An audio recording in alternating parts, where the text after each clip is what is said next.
हम गलती क्या करते हैं, हम इधर उधर की चीजें पढ़ के रटने का प्रयास करते हैं। तो भाई ये पूरा आपको क्वेश्चन लिखना पड़ेगा, और अगर आपने इतना लिख लिया तो बेटा ये क्वेश्चन तुमको डायरेक्टली इस साल तुम्हें बोर्ड एग्जाम में मिलेगा। सत्याग्रह के विचार का मेरे भाई क्या मतलब है, स्टार लगा लो मेरे भाई। क्वेश्चन इस साल यहां से बनेगा 110% यहां से क्वेश्चन बनना है। कहो तो मैं यहां तुम्हें लिख करके दे दूं कि अगर तुमने सही दिशा में प्रयत्न किया तो तुम्हारे नंबर इस सब्जेक्ट में कोई नहीं काट पाएगा। प्यारे बच्चों नमस्कार, सत श्री अकाल, केम छो। मैं दीपक दुबे एक बार फिर से स्वागत करता हूं आपका यूपी बोर्ड नेक्स्ट टॉपर्स के सबसे विश्वसनीय प्लेटफॉर्म, जहां पर हम देश का भविष्य बनाते हैं। तो मेरे भाई आज मैं आप लोग के लिए लेकर के आया हूं वो महत्वपूर्ण टॉपिक जिससे आपके यूपी बोर्ड में डायरेक्ट आपसे प्रश्न पूछा जाएगा। और मेरे भाई इस टॉपिक से ना केवल आपका बहुविकल्पी बल्कि जो आपके सब्जेक्टिव क्वेश्चन होने वाले हैं, चाहे वो आपके लॉन्ग हो चाहे वो आपके शॉर्ट हो, इस टॉपिक से आपका वो क्वेश्चन बारंबार पूछा गया है। तो आज का जो टॉपिक है वो आपके बोर्ड से बहुत ही ज्यादा इत्तेफाक रखने वाला है मेरे दोस्त। क्यों? क्योंकि यहां से आपने देखा है कि प्रीवियस ईयर में, चाहे वो मैं 25 की बात कर लूं, 24 की बात कर लूं, 23 की बात कर लूं, 22 की बात कर लूं, लगातार इस टॉपिक से क्वेश्चन बन रहे हैं। और इस साल जब आप बोर्ड एग्जाम में अपना एक पेपर देने बैठेंगे तो मेरे भाई ये टॉपिक आपको सीधे मतलब डायरेक्ट तुमको बोर्ड में मिलने वाला है। ये आपके हिस्ट्री सेगमेंट का सबसे इंपॉर्टेंट टॉपिक है। क्यों? क्योंकि बारंबार यहां से प्रश्न पूछा गया है। तो बेटा आज मैं आप लोग को यह टॉपिक कवर कराने वाला हूं कि आखिर सत्याग्रह का विचार क्या था। आपके इतिहास सेगमेंट का अध्याय नंबर 2, भारत में राष्ट्रवाद का सबसे महत्वपूर्ण टॉपिक, जो कि बोर्ड के लिहाज से क्या होने वाला है, बहुत ज्यादा इंपॉर्टेंट होने वाला है। ठीक भैया, तो सत्याग्रह के विचार को आज हम लोग पढ़ने वाले हैं और हम इसको पढ़ेंगे और इससे रिलेटेड जो भी क्वेश्चन बनने वाले हैं या जो भी क्वेश्चन बनेंगे वो भी मैं आज आपको इस वाले वीडियो सेक्शन में कराऊंगा। शर्त क्या है? शर्त यह है कि आपको अंत तक बने रहना है और एक एक चीज को पढ़ते हुए चले जाना है। और यदि आपके मन में कोई डाउट हो जाए, यदि आपके मन में कोई प्रश्न आए, तो कमेंट सेक्शन आपके लिए खुला हुआ मेरे भाई, आराम से उसमें अपना तुम मैसेज डाल देना, मैं उसे एडिट करूंगा और आपके समस्या का समाधान करने का प्रयास भी करूंगा। ठीक है, तो प्रारंभ करते हैं भैया कि आखिर सत्याग्रह का विचार हमसे क्या कहता है। सबसे पहले तो याद रखो कि सत्याग्रह का विचार देने वाले कौन है मेरे भाई, तो आपके पूजनीय गांधी जी। आपके और हम सबके पूजनीय गांधी जी का मेरे भाई एक अस्त्र हुआ करता था, या आप कह सकते ब्रह्मास्त्र था क्या, सत्याग्रह। और इसी सत्याग्रह के बल पर गांधी जी ने न केवल इंडिया बल्कि साउथ अफ्रीका में भी क्या किया था, विदेशी ताकतों को उनकी हिम्मत दिखा दी थी। हिम्मत क्या मतलब? उनकी औकात दिखा दी थी। किसके बल पे? इसी सत्याग्रह के बल पर। मेरे भाई जो सत्याग्रह का विचार है वो एक ऐसा अस्त्र है जिसके माध्यम से गांधी जी ने अंग्रेजी ताकतों को झुकने पर मजबूर कर दिया था। उन्होंने किसी प्रकार की हिंसा की बात नहीं की थी, किसी प्रकार की मारकाट की बात नहीं की थी, बल्कि सत्य और अहिंसा के माध्यम से अपनी बातों को मनवाने का उन्होंने जिक्र किया था। और आप देखेंगे कि भारत में उन्होंने न जाने कितने आंदोलन कर दिए अपने इस सत्याग्रह के बल पर। ठीक है, अब देखिए आखिर सत्याग्रह का विचार क्या हमसे कहना चाहता है। सत्याग्रह का विचार आखिर हमसे क्या कहना चाहता है, इस बात को थोड़ा सा हम पढ़ते हैं। तो अगर हम सत्याग्रह की बात करते भाई, तो ये सत्य की शक्ति की बात करता है। सत्य और आग्रह से मिलकर के बना हुआ है कि हम सत्यता की बात करेंगे, आग्रह पूर्वक अपना निवेदन करेंगे और अपनी बातों को हम तब तक बोलते रहेंगे जब तक आप हमारी बात को ना मान जाए। ठीक है, सत्य की राह पर चलना ही क्या कहलाता है भाई, तो सत्याग्रह कहलाता है। इसका उद्देश्य क्या होता है, सच्चा होता है। यदि संघर्ष अन्याय के खिलाफ है तो अहिंसात्मक, क्या भैया, अहिंसात्मक मतलब उसमें मारकाट इन्वॉल्व नहीं होगा के रूप में हम उसको जीत सकते हैं। इसमें शारीरिक बल की आवश्यकता नहीं होती है। सत्याग्रह में गांधी जी बोलते हैं कि अगर हम सत्य के साथ आग्रह करेंगे तो निश्चित तौर पर एक ना एक दिन सामने वाला व्यक्ति हमारी बात को मान लेगा और इससे क्या होगी, हमारी जय हो जाएगी, हम जीत जाएंगे। ठीक है, अगर हम गांधी जी की बात करें भैया तो वो 2 अक्टूबर 1869 में गुजरात के पोरबंदर में पैदा हुए थे। और गांधी जी भाई क्या थे, वकील थे।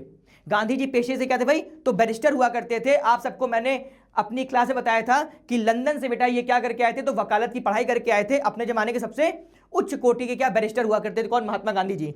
सबसे पहले इन्होंने सत्याग्रह कहां पर किया था भाई, तो दक्षिण अफ्रीका में किया था। सबसे पहले गांधी जी ने सत्याग्रह हमारे दक्षिण अफ्रीका में किया था। किसके खिलाफ किया था? कौन सी ऐसी नीति थी जिसके खिलाफ गांधी जी ने सत्याग्रह किया था मेरे भाई, तो रंग भेद की नीति। साउथ अफ्रीका में क्या चल रहा था, वहां पर कलर के बेस पे क्या होता था, डिस्क्रिमिनेशन होता था। गोरा और काले के रूप में क्या होता था, विभेद किया जाता था। जो गोरे होंगे उन्हें बहुत अच्छा ट्रीटमेंट मिलेगा, जो काले होंगे उनके साथ बदसलूकी की जाएगी। ठीक है, फिर गांधी जी 1915 में हिंदुस्तान आते हैं, बता चुका हूं मैं आप लोग को। इससे पहले वो कहां थे भाई? दक्षिण अफ्रीका में थे। भारत आने के बाद गांधी जी ने कई जगहों पर क्या किया था? तो सत्याग्रह किया था, है ना। और भारत की रूपरेखा को पूरी तरीके से बदलने का उन्होंने प्रयत्न किया था। इसीलिए हम गांधी जी को सबसे बड़े नेता के रूप में देखते हैं, क्योंकि इन्होंने मारकाट की बात नहीं की थी, हिंसा की बात नहीं की थी, बिल्कुल बात नहीं की थी, बल्कि अहिंसात्मक रूप से अपनी बात को मनवाने का जिक्र किन्होंने किया था? तो महात्मा गांधी ने किया था। हिंदुस्तान आकर के इन्होंने अपना जो पहला प्रयोग किया था मेरे भाई, वो कहां पर किया था? तो साल 1917 की वो बात है जब गांधी जी ने हिंदुस्तान में अपना पहला सत्याग्रह किया। कहां पर? बिहार के चंपारण में। बिहार के किसानों के लिए गांधी जी ने सत्याग्रह किया था, जो कि नील की खेती के द्वारा क्या थे? प्रताड़ित किए जाते थे। और वहां पर तीन कठिया सिस्टम था, है ना, जिसको वो लोग क्या करना चाहते भैया? तो बंद करना चाहते थे। इसी तीन कठिया सिस्टम के विरोध में गांधी जी ने अपना पहला सत्याग्रह हिंदुस्तान में साल 1917 में किया था। कहां पर? बिहार के चंपारण में। ठीक है, सत्याग्रह किया जो बिहार के चंपारण में हुआ था। साल क्या था? साल था आपका 1917, है ना। यह सत्याग्रह दमनकारी बागान व्यवस्था के खिलाफ किसानों के संघर्ष के रूप में किया गया था। साल 1917 की बात है ना। अब अगर हम यानी बात देखेंगे तो गांधी जी ने 1917 के बाद, गांधी जी ने मेरे भाई 1917 के बाद, गांधी जी ने 1917 के बाद लगातार 1918 में सत्याग्रह के 2 प्रयोग किए। कहां पर मेरे भाई? तो आपके गुजरात में। गुजरात में मेरे भाई कहां पर? तो एक आपकी जगह पड़ती है अहमदाबाद, एक आपकी जगह पड़ती भाई अहमदाबाद, और दूसरी आपकी जगह पड़ती भाई तो खेड़ा। दूसरी आपकी मेरे भाई जगह पड़ती मेरे भाई तो खेड़ा, है ना। तो यदि आपसे प्रश्न पूछा जाएगा कि आखिर सत्याग्रह का विचार क्या है और गांधी जी ने हिंदुस्तान में कहां कहां पर सत्याग्रह किया था, तो भाई सत्याग्रह का विचार क्या है, ये सारी बातें मैंने आपकी यहां पर बता रखी है। अब भारत में आके गांधी जी ने कहां पर सत्याग्रह किया, तो पहला प्रयोग वो कहां पर कर रहे हैं? पहला प्रयोग साल 1917 में वो मेरे भाई चंपारण में कर रहे हैं। चंपारण आपके कहां पर पड़ता है मेरे भाई? तो बिहार, मतलब बिहार में पड़ता है। इसके बाद 1917 में मेरे भाई वो वापस से 2 आंदोलन कर रहे होते हैं। एक आपके अहमदाबाद में, यहां पर ये मजदूरों के साथ है ना, मजदूर वर्ग के साथ है, और यहां पर खेड़ा में वो वापस से किसान वर्ग के साथ है ना। तो मेरे भाई ये आपका वो आंदोलन है। इसके बाद गांधी जी साल 1920 में, गांधी जी क्या करते हैं? साल 1920 में सबसे बड़ा मास मूवमेंट बनाते हैं, जिसको कि हम लोग नाम देते हैं क्या? नॉन कॉर्पोरेशन मूवमेंट, या इसी को हम लोग हिंदी में कहते हैं क्या? असहयोग आंदोलन। असहयोग आंदोलन, असहयोग मेरे भाई क्या? तो आंदोलन। ठीक है, मतलब साल 1917 में चंपारण, 1918 में अहमदाबाद और खेड़ा, साल 1920 में आपका असहयोग। इसके बाद मेरे भाई साल 1930 में क्या? सिविल डिसओबीडियंस मूवमेंट, जिसको हम लोग कहते हैं सविनय अवज्ञा आंदोलन। सविनय अवज्ञा आंदोलन, सविनय अवज्ञा आंदोलन, सविनय अवज्ञा मेरे भाई क्या? तो आंदोलन, है ना। तो भैया वो आपकी डेफिनेशन होगी सत्याग्रह के विचार की। और अगर प्रश्न आपसे लघु उत्तर में पूछा जाएगा कि कहां कहां पर गांधी जी ने अपना प्रयोग किया था, तो मेरे भाई ये आपके साल के साथ वो सारे स्थान है जहां पर गांधी जी ने मेरे भाई क्या किया है? तो गांधी जी ने मेरे भाई इन स्थानों पर सत्याग्रह किया है। गांधी जी ने मेरे भाई क्या किया? तो इन स्थानों पर उन्होंने सत्याग्रह किया है ना। तो भाई ये पूरी बातें किससे थी मेरे भाई? तो भाई ये पूरी बातें आपके सत्याग्रह से संबंधित थी कि सत्याग्रह का विचार कहां से आया। सत्याग्रह का विचार देने वाले हमारे पूजनीय महात्मा गांधी जी हैं। सत्याग्रह का मतलब क्या होता है? सत्य और आग्रह के साथ अपनी अपनी बातों को मनवाना, जहां पर हिंसा की कोई जगह नहीं होती है, बल्कि अहिंसात्मक रूप से हम लोग क्या कहते हैं? अपनी बातों को मनवाते हैं, और उसमें हमको क्या मिलती है? तो जीत मिलती है। अब गांधी जी ने हिंदुस्तान में आकर कहां कहां पर इसका प्रयोग किया? तो पहला प्रयोग साल 1917 में बिहार में, उसका क्रमशः 1918, 1920 और 1930, है ना। तो भाई ये पूरा आपको क्वेश्चन लिखना पड़ेगा, और अगर आपने इतना लिख लिया तो बेटा ये क्वेश्चन तुमको डायरेक्टली इस साल तुम्हें बोर्ड एग्जाम में मिलेगा। चाहे लघु उत्तरी मिल जाए, चाहे तुमको दीर्घ उत्तरी मिल जाए, पर तुम्हें क्वेश्चन यहां से जरूर देखने को मिलेगा। अब देखो, अब इससे रिलेटेड अगर मैं कुछ प्रश्न देखूं, अगर भाई इससे रिलेटेड मैं आपसे कुछ प्रश्न देखूं, तो देखो प्रश्न आपका यहां बना हुआ है। क्या कह रहा है कि सत्याग्रह शब्द किन शब्दों से मिलकर के बना है? सत्य और आग्रह, सत्य और आग, सत्य और संघर्ष, सत्य और शक्ति। तो भैया आप लोग नॉर्मली बता सकते हैं कि सर जी सत्य और आग्रह से मिलकर के हमारा सत्याग्रह बना हुआ है। सत्य और आग्रह से मिलकर के हमारा क्या बना भैया? तो सत्य और आग्रह से मिलकर हमारा सत्याग्रह बना है। अब अगर मैं बात करूं गांधी जी के अनुसार सत्याग्रह की सफलता के लिए सबसे महत्वपूर्ण बात क्या है? गांधी जी के अनुसार सत्याग्रह की सफलता के लिए सबसे महत्वपूर्ण बात मेरे भाई क्या है? तो हम क्या उत्तर करेंगे? सत्याग्रही का अंत तक का चयन करने के लिए तैयार रहना, और विरोधियों से क्या नहीं करना? तो घृणा ना करना। है ना। ये सत्याग्रह का मेरे भाई क्या तो मूलभूत शर्तें हैं। अगला क्वेश्चन देखो, सत्याग्रह का मूल सिद्धांत क्या भैया, सत्याग्रह का मूल सिद्धांत क्या मेरे भाई, तो भैया आपका क्या हो जाएगा, सत्य और अहिंसा। सत्याग्रह का मूल सिद्धांत क्या भैया, सत्य और अहिंसा। फिर देखो, गांधी जी ने किस वर्ष बिहार के चंपारण मेरे भाई दौरा किया था, गांधी जी ने बिहार के चंपारण में मेरे भाई कब आंदोलन किया था, तो साल 1917 में, साल 1917 में, साल 1917 में।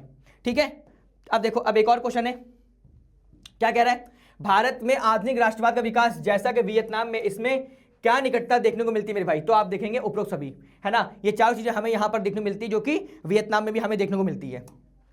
ठीक है, अब अगर हम अगला क्वेश्चन देखें तो अब देखो यहां पर देखो, तुमको बताता हूं मैं, अब यहां से भाई तुम्हारे सब्जेक्टिव क्वेश्चन आ जाते हैं, यहां से तुम्हारे मेरे भाई क्या आते हैं, तो सब्जेक्टिव क्वेश्चन बनते हैं। क्या कह रहा है, नमक यात्रा की चर्चा करते हुए स्पष्ट कीजिए कि यह उपनिवेशवाद के खिलाफ प्रतिरोध का एक असरदार प्रतीक था। अब देखो, नमक आंदोलन की बात कर रहा है, नमक आंदोलन की बात ही मेरे भाई क्या स्टार्ट होता है, तो CDM, civil disobedience movement start होता है। और ये भी क्या था, ये मेरे भाई एक प्रकार का सत्याग्रह था, ये भी मेरे भाई एक प्रकार का क्या था, तो ये भी एक प्रकार का सत्याग्रह था। ये सारी बातें यहां पर लिखी हुई हैं, ये सारी बातें मेरे भाई यहां पर लिखी हुई हैं। अब अगर मैं आपको एक और क्वेश्चन दिखाऊं, अब मैं आपको एक और क्वेश्चन दिखाऊं, तो देखो क्या बोल रहा है कि सत्याग्रह के विचार का क्या मतलब है। प्रश्न आपसे पूछा जा रहा है कि सत्याग्रह के विचार का मेरे भाई क्या मतलब है। स्टार लगा लो मेरे भाई, क्वेश्चन इस साल यहां से बनेगा 110%, यहां से क्वेश्चन बनना है भैया। सत्याग्रह क्या है, सत्य की शक्ति का बात करता है और सत्य के साथ अपनी बातों को मनवाने की चर्चा करता है ना। ये क्या करता है, ये हिंसात्मक कार्रवाई की अवहेलना करता है और अहिंसात्मक कार्रवाई को आगे बढ़ाने का प्रयास करता है, यही तो सत्याग्रह है। अब ऐसे तो तुम्हारे क्वेश्चन बनेंगे, इससे ज्यादा तुम्हारे बोर्ड में क्वेश्चन नहीं बनने हैं। लेकिन मैंने ये एक इनिशिएटिव लिया है कि मैं मेरे भाई वो सारे मोस्ट इंपॉर्टेंट टॉपिक आपको कराऊंगा आपके बोर्ड एग्जाम के पहले, जिससे कि मुझे लग रहा है कि बोर्ड में बारंबार प्रश्न बन रहे हैं। जैसे अध्याय नंबर 2 में सत्याग्रह का विचार, है ना। अब मैं आगे और भी कुछ लेकर के आऊंगा। ये सब क्यों ले रहा हूं भाई, ये सब मैं सिर्फ इसलिए कर रहा हूं ताकि मैं चाहता हूं कि मेरा जो यूपी बोर्ड का बच्चा है, मेरे जो छोटे छोटे मेरे जो भाई और बहन है, वो इस साल घबराए नहीं। सामाजिक विज्ञान में नंबर आते हैं और 95 से ज्यादा नंबर आते हैं। सामाजिक विज्ञान में बच्चा 100 में 100 लाता है अगर उसने थोड़ा सा स्मार्ट वर्क कर लिया। रटने पर ध्यान मत देना, रटी रटाई विद्या पर ध्यान मत देना, समझने की कोशिश करना, जितना हो जाए चीजों को याद करने का प्रयास करना। और मैं तुमको गारंटी के साथ कह सकता हूं, कहो तो मैं यहां तुम्हें लिख करके दे दूं कि अगर तुमने सही दिशा में प्रयत्न किया तो तुम्हारे नंबर इस सब्जेक्ट में कोई नहीं काट पाएगा। हम गलती क्या करते हैं, हम इधर उधर की चीजें पढ़ के रटने का प्रयास करते हैं। रटो नहीं यार, अगर रटना होता तो मैं ये इनिशिएटिव तुम्हारे लिए कभी लेता ही नहीं, है ना, कि 10 मिनट में 5 मिनट में आया और मैं तुमको पूरा टॉपिक बता दिया, है ना। मेरी पूरी कोशिश है भाई कि 10-15 मिनट के अंदर मैं तुम्हें सब कुछ समझा दूं, सब कुछ मैं तुमको क्या कहूं भाई, तो सब कुछ मैं तुमको समझा दूं। ये मेरे भाई इनिशिएटिव है ना। तो भाई विद इन 10 मिनट के अंदर मैंने आज तुमको ये वाला टॉपिक कवर कराया है और ऐसा इनिशिएटिव हम अब आगे भी लेने वाले हैं। हर एक चैप्टर से वो इंपॉर्टेंट टॉपिक जो तुम्हारे बोर्ड में आने वाले हैं वो 10 मिनट में हम तुम्हारा कंप्लीट कराएंगे, 10 से या 15 मिनट के बीच में हम तुम्हारा कंप्लीट कराएंगे और पूरी कोशिश करेंगे कि उस टॉपिक से रिलेटेड तुम्हारे एमसीक्यू बता दूं और तुम्हारे सब्जेक्टिव क्वेश्चन भी तुमको मैं करा दूं, है ना। तो भैया कमेंट सेक्शन में जो बताना कि ये जो आज का हमारा जो इनिशिएटिव तुम्हें कैसा लगा, तुम्हारे मन में और कौन से प्रश्न हैं, तुम्हारी जिज्ञासाएं क्या हैं, तुम और क्या चाहते हो, कमेंट सेक्शन में जो बताना कि सर ये टॉपिक इंपॉर्टेंट लग रहा है, इस पे बना दीजिए, तो मैं उस पर बना दूंगा, है ना। सब कुछ तुम्हारा है यार, तेरा तुझको सौंप दूं, बस इतना समझो। हम यहां पर आए हैं तो सिर्फ अपने यूपी बोर्ड के कक्षा 10वीं के बच्चों के साथ मेहनत करने और उन्हें उनके लक्ष्य तक पहुंचाने। तुम्हें जो लगता है, तुम्हारे लिए कमेंट सेक्शन ओपन है, अपनी बातों को लिख देना, अपनी बातों को वहां बता देना कि सर जी मुझे इसमें प्रॉब्लम, आप ये बना दीजिए, है ना। ये काम तुम्हारा है। और मेरे भाई वीडियो को ज्यादा से ज्यादा शेयर करना, ये भी काम तुम्हारा है। वीडियो को लाइक करना, ये भी काम तुम्हारा है। और अगर नए आए हो तो चैनल को सब्सक्राइब करना भी काम तुम्हारा है। ये सारा काम कर देना, है ना। कमेंट सेक्शन में अपना उत्तर जरूर दे देना कि सर जी अब हमको ये पढ़ना है, हमको ये पढ़ना है। दोबारा फिर मुलाकात होगी, तब तक मस्त रहिएगा, व्यस्त रहिएगा, लगातार पढ़ते रहिएगा। फिर मिलते हैं, जय हिंद।